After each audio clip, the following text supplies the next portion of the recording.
Okay, good afternoon. We're once again in Barcelona, just outside Circuit de Catalunya.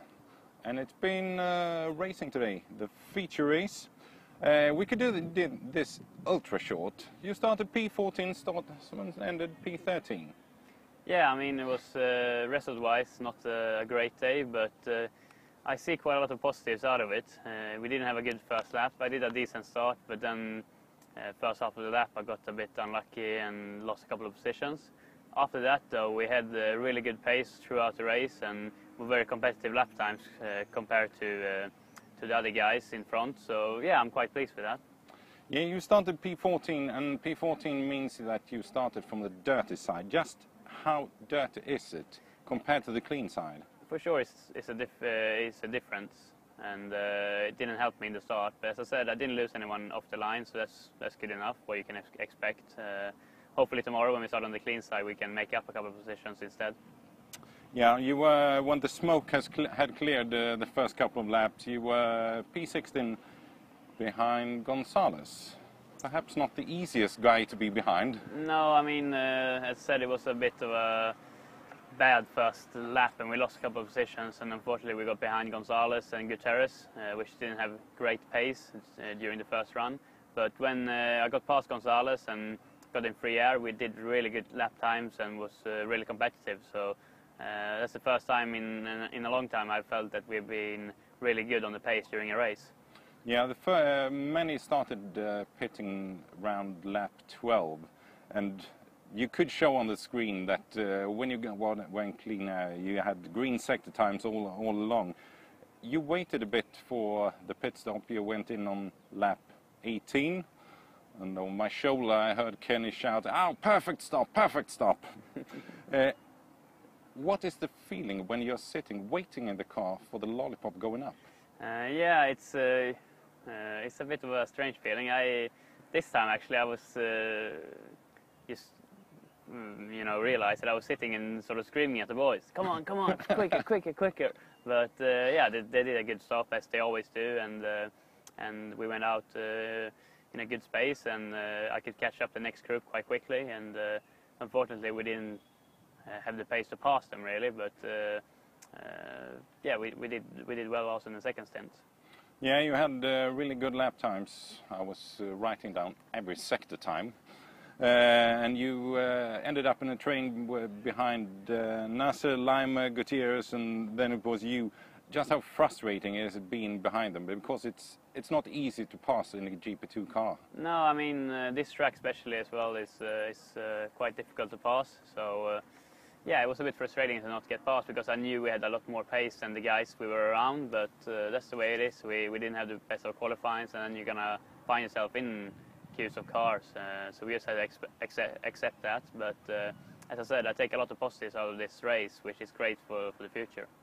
Yeah, you were in that train, and Melke got a drive-through and ended up behind you, and it was evident that you were held up because Melke was catching you at the end of the race. Quite 3 laps you were. How tough was the fight between you? Not so tough, to be honest. I mean, I could see him catching me quite quickly, but I knew I had tires left and pace in the car, so I didn't have any problems to fight him off, to be honest. And I was just focusing on trying to get a move on Lemur, but he did well. He was quick in the right place around the track, so I couldn't really attack him. So fair enough to him, and yeah. So yeah, you crossed the line P13, then just half a second behind Lima and 0.2 in front of Melke. I was just thinking, no, Melke, stay off. So, mentioning Jolyon, he ended up in a frustrating P9 because the grid is reversed tomorrow, so he will start P9 instead of P1 if he had been P8, you know all this. I mean the viewer, you know it obviously. Tomorrow you will start from the clean side. How will the start go tomorrow?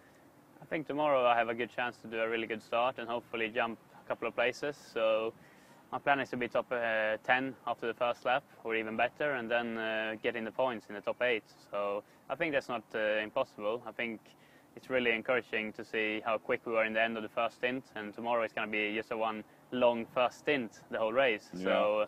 So I think for sure we should aim for the points tomorrow, and it would be nice to go home from a frustrating weekend here in Barcelona with a couple of points and a good feeling. Yeah, because you have the pace. You proved that today. If you're not stuck in traffic.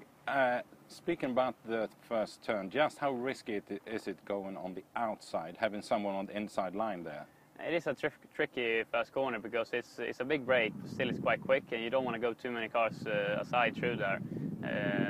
That was happened today really. I got on the outside and got pushed on the AstroTurf and lost a couple of places. So it's difficult, but you just need to respect each other, the drivers down there in the first corner, and if you do, it usually works out quite well. Any changes to the setup until tomorrow?